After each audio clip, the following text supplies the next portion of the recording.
Hi, I'm Taryn from Board of Innovation, and welcome to the webinar on validation during corporate accelerator programs. In a previous webinar on corporate accelerators, you learned the why. Why do we actually do this? How to scope out the key questions, and then the operational part, how to actually set it up. What are the governance and roles that are involved? In this webinar, what you'll find out more about is actually what this means. What are the key activities that help you to validate your business ideas during a corporate accelerator program? And finally, you'll also get some best practices and tips from our team to yours. And as always, you can find out a lot more online on our website to look at how you actually use a corporate accelerator to validate your business ideas. So what does this mean? What is a corporate accelerator? Well, an innovation accelerator is a program to develop, test, and grow new business ideas within a few months or a few weeks outside of typical organizational processes and deliverables. What does this actually mean? Well, how do you know if a corporate accelerator is actually right for you? To start, these are some of the key questions that we receive. We have some ideas, challenges we'd like to work on, but we have no idea how to actually act on them. Another starting point could be, we have a strategic objective to bring this many projects to market by a certain date. How do we actually take those ideas and get them to market? And finally, sometimes we also receive the request, we want to address these specific market trends to stay ahead or keep our competitive advantage. What should we actually do about that? And this is where a corporate accelerator comes in. This is where it could really fit your needs and benefit your business ideas and take them forward through a guided journey. The accelerator program will not promise you a magical solution, but what it can do is help you gather the right evidence in order to make these crucial decisions. You will be able to decide, should we launch? Should we pilot this solution? Should we scale it? Should we actually iterate? Should we go back and check a couple of things one more time?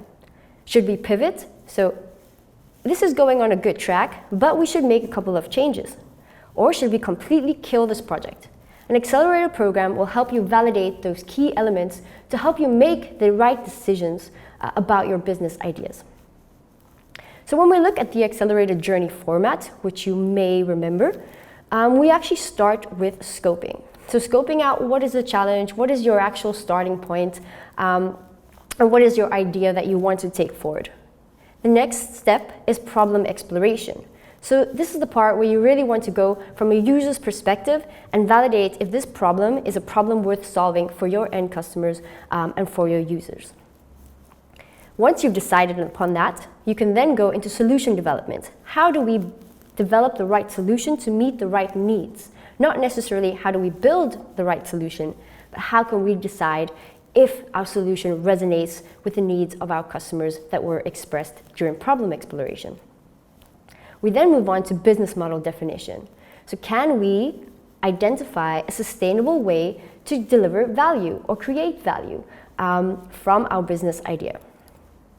And then finally, once you have brought together all these elements, you can then pitch and form a credible pitch that really takes into account all the evidence that you have gathered along the way.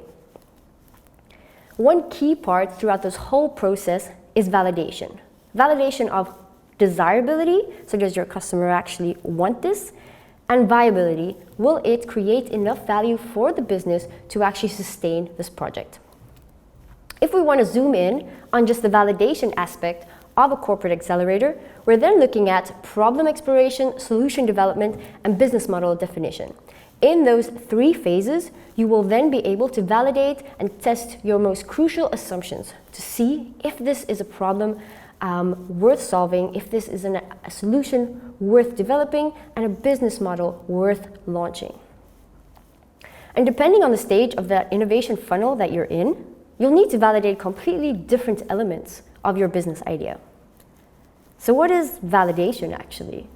Validation is the process of gathering evidence as well as learnings around those business ideas through experimentation as well as user testing. In this way, we can be able to make faster, more informed, and de-risked decisions. So what does this actually look like? In reality, it gets pretty messy.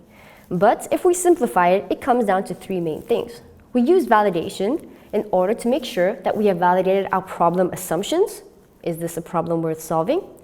Validate our solution assumptions and those key hypotheses. Is this really worth building? And finally, a validated business model and the assumptions that are associated with that. So is this really worth launching? So when you start out, step one in the validation process is really to say, okay, depending on what stage we're in, what do we want to learn? What are the key assumptions that we want to take a look at? And what can we then use for evidence that we can take a decision later? So step one, identify what do you want to learn? What are your crucial assumptions? Step two, here we're looking at choosing and designing relevant experiments that actually help you test out those assumptions that you identified in step one. So whenever you're deciding which experiment should I choose, what should my experiment design look like, always ask yourself this one question. Does it actually test your assumption? The final step is actually then interpreting all the results, all the evidence that you gathered through experimentation, and then making a key decision. What should you do next? What is your decision? And don't be afraid to make those difficult decisions because they're now backed up with clear evidence from testing. So for example, some decisions are made every day. If we take a look at Killed by Google, you'll see that there are various projects, business ideas that Google has launched and subsequently killed, or even killed before launch. This is the process of validation, being able to make these really tough decisions. Because at the end of the day, life is too short to build something that nobody wants. So let's dive into it. Validation. What are those key phases? What's involved? What does this mean for me? If you start with problem validation, so really being able to test your assumptions that surround your user, some typical questions that we get, some typical starting points are which problems, which customer segments, where should I start? What should I focus on? So if we start with desirability, do they actually want this? We look at which problems do they currently face? How much do they really care about this problem? What are their current alternatives, if any? And this should give you an indication of how large that problem is and if it's something that's really worth your time and effort in solving. Another question could be, which segments in particular face these problems? How frequently do these problems actually occur for them? So also give you an indication of how significant a problem may be. And then finally, viability. Viability looks into as well which problems do they face, but from a different perspective. Now you're saying, which problems do these users face and how valuable are these problems? So not how frustrating or how really how much do they care, but how valuable is this a problem to these users? And if you look at which user segments face these problems, another question that you can ask here is, how large is that segment? So what is my potential here for capturing value? And then finally, how will these problems evolve in the future? Something that could be a really big problem now might develop in such a way that it may be irrelevant in the future. Make sure to keep this in the back of your mind so that you're not solving problems that may eventually fade out a year or two from now. So looking at problem validation step by step, the first part, if you can remember, is defining what you want to learn. So you're in the problem validation stage, and here you want to learn what customers really want, not what you think that they might want. And this leads us to customer empathy research, which is a really crucial part of problem exploration. Here, it's a collection of activities that seek insight into user behaviors, their goals, and their needs. The end goal, of course, is resolving these issues through the design of products and services. What is typically involved in this stage? Well, empathy is really recognizing the emotions of others, being able to put yourself in their shoes, and understanding their perspective and their reality. So our approach within a corporate accelerator program is then to say, what do you want to understand? Understanding really the why behind those users' needs, collecting stories around that, and then finally validating your assumptions about their point of view and validating your assumptions about their unmet needs. Some tools that we use at Board of Innovation throughout the validation portion of an accelerator journey include persona, customer journey mapping, fragment cards, assumption mapping to then uncover all your hidden assumptions about their situation, and then finally going for validated learning. So actually testing them and being able to gather those learnings. So for example, if you start with the question, do people really have this problem? Your assumption would then become, customer segment X has this problem when they are in this particular scenario. So really taking it from a question that you have to saying, this is our stance, this is what we assume. We assume that this is what they will behave like, we assume that this is their reality. And that's something that you can actually test.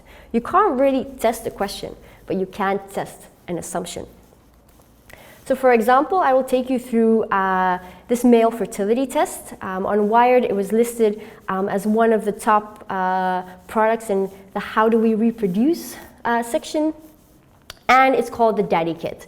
And the Daddy Kit is available for $99, and it is a home diagnostics kit. So according to the Department of Health and Human Services, about 1/3 of all infertility problems have a root cause with male factors. So that is already some desk research, some stats that tell you the size of that problem, more or less. But then it says, but testing and storing of sperm usually involves some really awkward moments in an institutional room with a couple of old magazines. So really getting into the problem or the unmet need or that uncomfortable part, yes, the issue or the frustration with traditional methods. So here the question would then become, do people really have this problem of awkwardness during sperm testing? Your assumption might then become, well, married men over 40, so already narrowing down on a target segment. And why do I choose married men over 40? Well, more research. So some of your assumptions can be based on existing research. So it appears that married men 40 and over have a decreased sperm count compared to men aged 20 to 29. They are also more likely to pass on birth defects, neurocognitive disorders, and increase the risk of miscarriage. So now we've narrowed it down and said, well, we assume that married men over 40 who get tested will find it awkward to provide sperm samples in an institutional room. That is then our assumption. We can test this assumption. And that's why you have to choose the right experiment to actually then test that assumption. Different ways of actually validating problem assumptions, looking at testing. There are plenty, but let's dive into just a couple. So one of the most common is actually interviews, where you actually engage with potential customers or users that will experience that problem. That is not to say that you're interviewing or interrogating them, but more so a conversation. You're looking for stories, you're really looking for their why, their motivation, and their behavior. So here you're going to kind of ask and listen. Another method is observation, so really being able to just watch. Often people are really bad predictors of their own behavior, so observation could be a really powerful tool to just watch something in context. Behavioral patterns, body language, emotions. And finally, you could actually immerse yourself, so really kind of participate and really feel the problem firsthand from your own perspective. The key thing here is that we're not saying let's do away with market research. That is really important, but it's really important when you want to narrow down on a problem. When you're still exploring a problem, what we want to go for is insights research, where you speak to fewer people, but you really get a lot more stories. You get over 100 insights into the what and the why, their behavior, their needs, and a little bit deeper into their intrinsic motivations. Because at the end of the day, we aren't our users. Without research, we're actually designing for ourselves. So if we go back to the example of the Daddy Kit, one question might be, do people really have this problem of awkwardness during sperm testing? Our assumption was that married men over 40 who get tested find it really awkward to provide sperm samples in an institutional room. What kind of tests could we actually run to then check our assumption? Well, the one is an interview. So you could actually interview some men and say, when was the last time that you had to give a sample? It doesn't have to be sperm, it could be something else. How did you feel? What was uncomfortable, what was awkward? And actually don't even lead them. Just get them to tell you a story of the last time, and likely they will bring up their actual feelings about the situation. Another way is to observe. So what you could do is sit in a doctor's room for the day, with permission of course, and just watch how people feel when they come in and when they go out. And finally, you could immerse yourself in the situation. If you happen to be in that target group, you could take the experience and do it yourself to actually feel firsthand what that might be like. And finally, when you've explored the problem and you really want to narrow down to see how many people actually experience this particular problem in this target group that I'm looking at, then you can launch a survey. The survey will give you the numbers to validate the problem that you have identified. The final step in the validation loop is then interpreting the results. Here, you want to make an evidence-based decision. So you're asking yourself, have we validated our crucial problem assumptions? Is it a problem that is worth solving for our customer?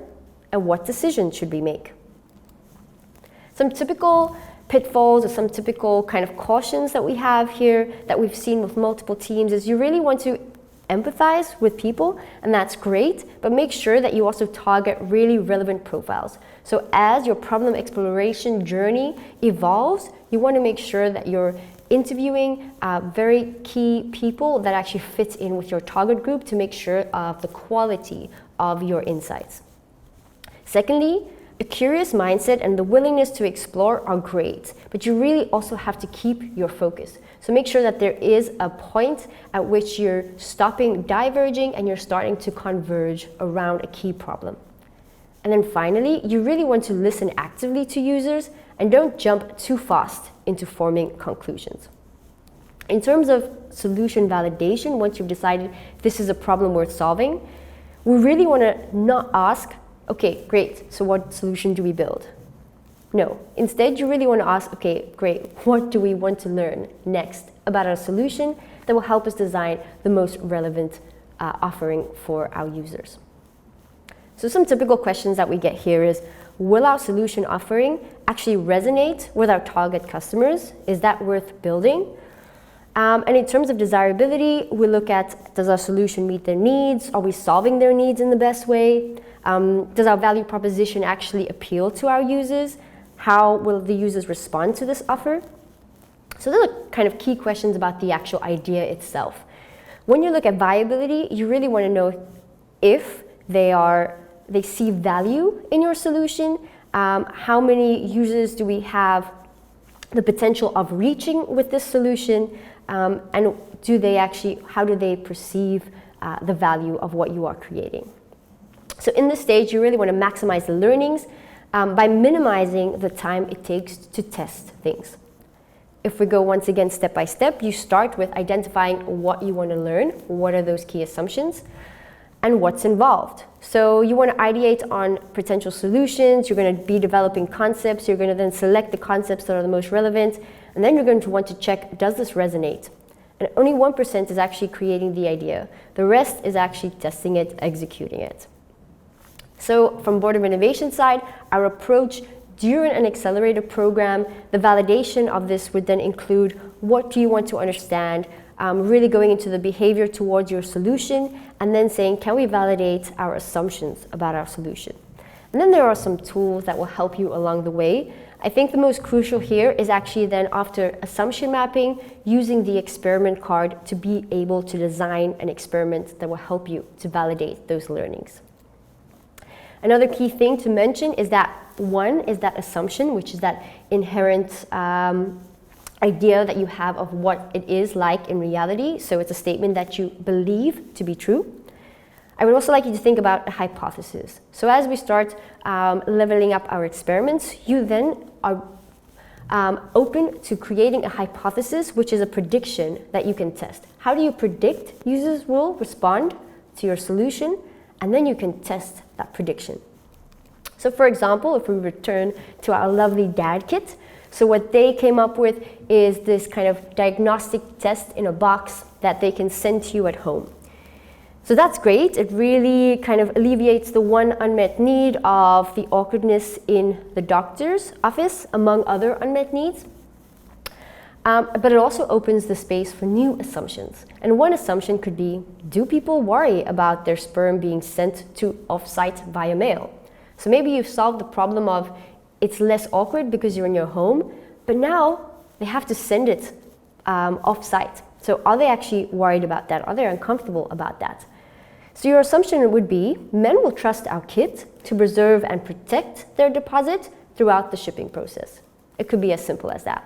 And the kind of test you could run, again, is an interview. You could observe them. You could even run a smoke test, which is designing a fake landing page before your service or product even exists and testing their reaction to it. Another way you could test this is actually by concierge. So if they're worried about sending their sperm via mail to the lab, what you could do is kind of fake that service already by collecting it yourself, taking it to your own lab yourself, but you're first just testing the interest and testing that assumption. So if we take a look at the landing page that they have set up, one thing I want to bring to your attention is turning the assumption to a hypothesis. Your hypothesis then might become, well, we predict that 40% of men who view our webpage in a 2-week period will actually take the decision and click the Get Started button. That means that they're actually interested in your value proposition, they trust the information that you've provided, and they're willing to take that leap. So that's a first start in really understanding the experiment that can help you test your crucial assumptions, which you have turned into a hypothesis. It's really key when you are looking at the different experiments that you could possibly run is focusing on a minimum viable product, so not building out your full solution, but really kind of taking it step by step, and only building as much as it takes with just enough features to satisfy the early customers that will help you get the right feedback for further development. So you're just building the core features that will help you to realize your value proposition and help you to actually test your assumptions. You're not building the full-scale solution. From Board of Innovation, we have some validation tools that can help you actually choose the right experiment. It's called the Experiment Picker, and that you can find online. And then you can actually say, okay, so maybe when I start out, my MVP will look at qualitative data and I'll really try to speak to people, find out how they interact. And as time grows, I can actually look at some more quantitative data, so get the numbers behind it, and actually then increase the fidelity of my type of prototype that I'm using in order to learn. So these are some tools that you can keep in mind of actually how to go about solution testing. So the question you want to ask yourself here is, does it actually test your assumption? And then finally, when you want to interpret all of these results, when you want to make that evidence-based decision, once again, you really want to say, have we validated our crucial assumptions before we can actually move on? Is it a solution that is worth building? Does the evidence point to that for our customer? And what decision will we make? Will we continue? Will we pivot and change something? Will we say, okay, at this point, there is no significant interest, we should kill the project? What is the decision that you're going to take? Some really common pitfalls here, and I really want to stress that it's something that you should be mindful of, is really be specific in testing. Avoid testing too many assumptions in one experiment. You really want to be able to understand correlations and causations. So you don't want to test too many things with one experiment. You want it to be very clear, the outcome and what that actually means. Then embrace time constraints. Don't run experiments for as long as they take to show results. That is a no-no. You really want to time box your experiments to be able to decide, okay, what have I learned, and make sure that you're limiting the amount of variables. So we're not running something for 2 days. We're not also running something for 1 month or 3 weeks.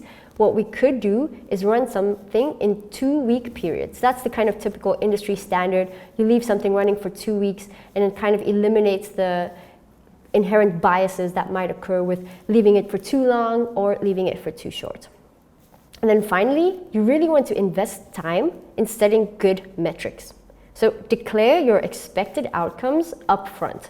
A good metric really needs to help you take a decision. A good metric should have a ratio. A good metric should be comparable. There should be a benchmark. It should include your prediction.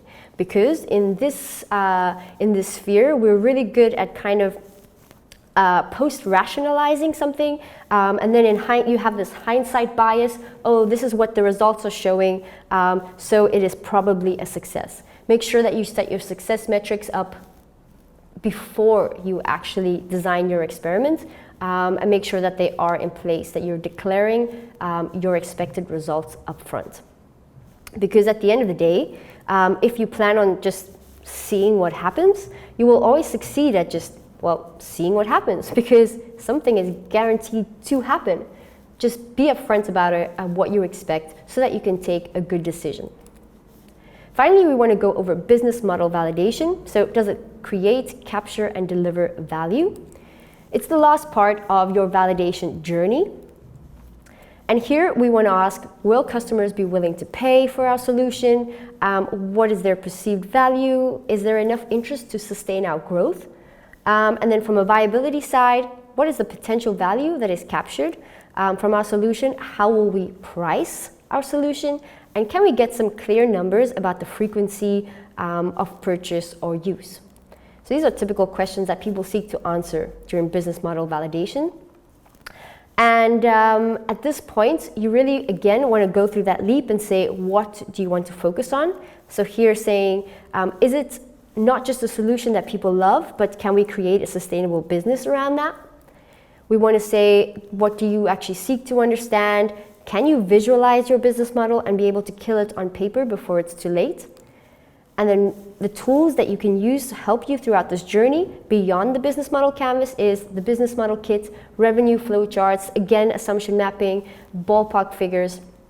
And this is just one example of a visualization that we've done with the business model kit, and some assumptions that we can immediately see. So these start off as questions, which we can then turn into assumptions about the way our value exchanges are structured. You then want to choose an experiment. So for Daddy Kits, what they did is, okay, people are prepared to pay for the service, but are they actually prepared to pay for sperm storage as well, proactively? So the assumption could be, yes, men are willing to pay for this, in addition to the charge of the diagnostics kit. So one could be an interview to test this, or a split test where you show different pricing models and you test people's reaction to that. So your hypothesis would be, if presented with a choice, 60% of men who click to buy will choose the monthly option. So if we look at this home diagnostics kit, it's $99, but then they say your storage plan, you can choose from $9 or $99 for the full year. Again, if you take a classic example, Netflix, they have 3 different pricing models. They can really see what resonates with users more often, and then they can refine that pricing model and change different solution packages to what people respond to and how people perceive the value of those packages. And then finally, you want to make sense of all of the evidence to be able to take a good decision. Some common pitfalls here. You really want to understand who you will compete with. You really need to be honest with yourself when it's time to kill it if your business model does not make sense, and find the time to pivot, allowing changes for a better solution. But this is only the tip of the iceberg. If you want to dive into more about business model validation, go check out the webinar by my colleague Kinan. To wrap up, there is the accelerator journey format. So scoping, problem exploration, solution development, business model definition, and your pitch design. You're going to use validation throughout that. We have validation tools on offer that you can find available on our website, and we will also equip you with an accelerator playbook that will take you from step A to step Z. As always, you can find out more details online. Thank you so much, and if you're interested in finding out more, let's connect. See you next time.